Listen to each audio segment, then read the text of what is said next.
I've been a minister for 37 years. And part of my job is doing memorial services like this one. Now, in the past, I've done a lot of them for younger people who passed away suddenly and unexpectedly.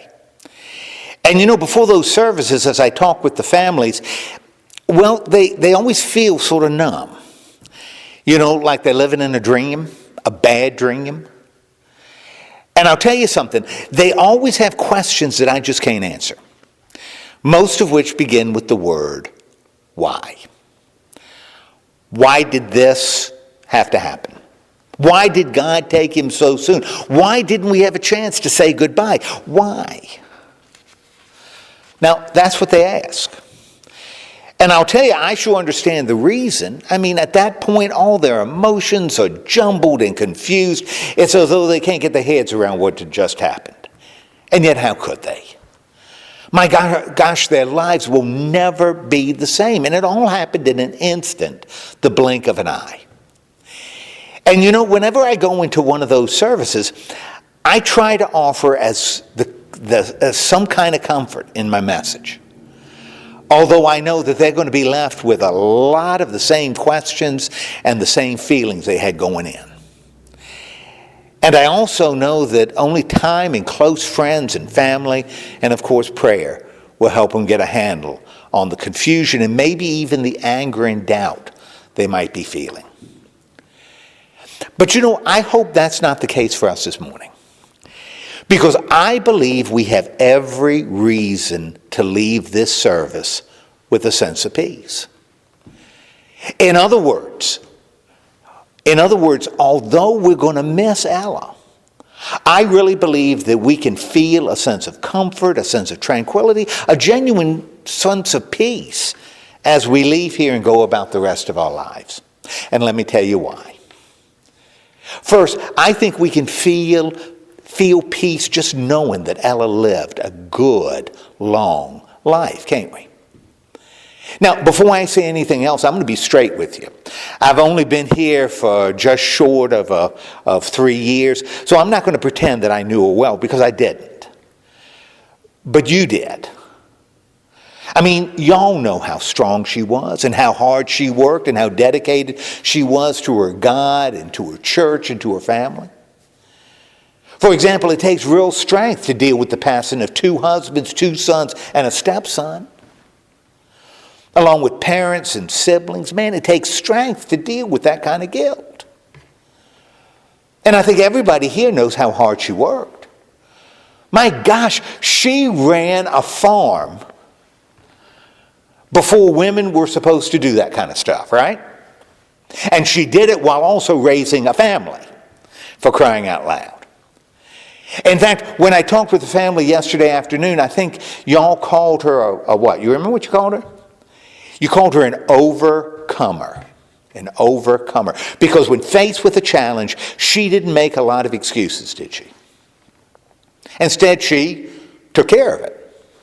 Even if that meant doing payroll after the kids were in bed. She knew how to work. And as to her dedication, my goodness, I think she did just about everything you could do around the church. And within her family, let me ask you, how many mothers would have lined their kids up every morning so that they could drink carrot and celery juice made by a juicinator because it was good for them?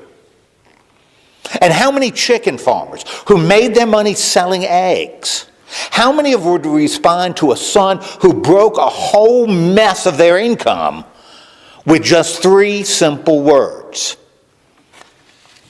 Clean it up.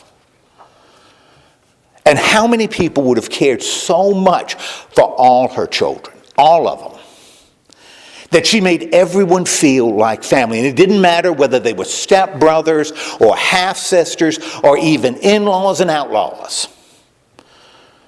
For Ella, everybody belonged. And as I remember when I visited her in the apartment, their pictures were probably somewhere in her living room. Now, that, my friends, is dedication. You see, I believe I'm safe in saying that Ella really did live a good life. And that's the first reason I think we should feel peace. And second, I hope you all believe that Ella also has a wonderful future. A future that's grounded in the promises of God and the love of Jesus Christ. I mean, just think about what Isaiah saw, in that passage we read. A time when those who have gone before us will mount up with wings like eagles. They will run and not be weary. They will walk and not faint. And of course, from John, that wonderful vision he had of our future, a new heaven and a new earth, a place where God will wipe away all tears from our eyes, and there will be no death or sorrow or crying or pain. You see, that's our future, a new world, a recreated world. And I'll tell you, Ella's going to be there. And personally, I hope she's making some of the stuff y'all talked about yesterday. Like the orange cookies and the loaves of bread and the rolls and the buns.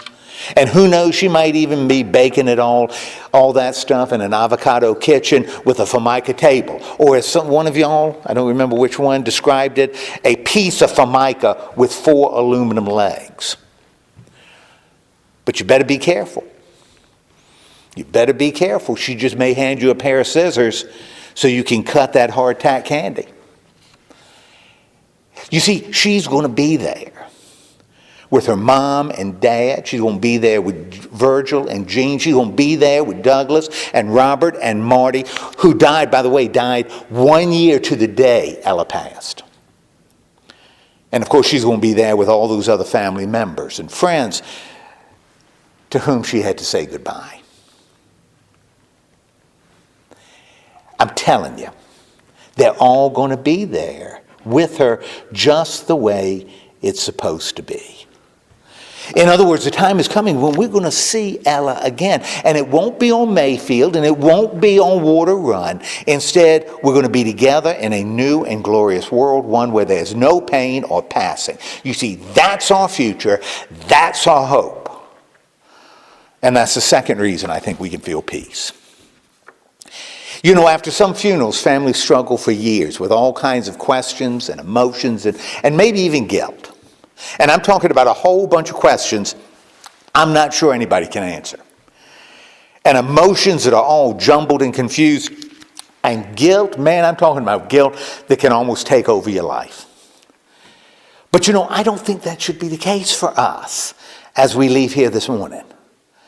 Because I believe we can feel a sense of peace as we think about Ella. And I'm talking about peace that comes from knowing that she lived a good life. And that the day is coming when we're going to be there with her. You see, I think knowing these things offers a genuine sense of peace. Amen.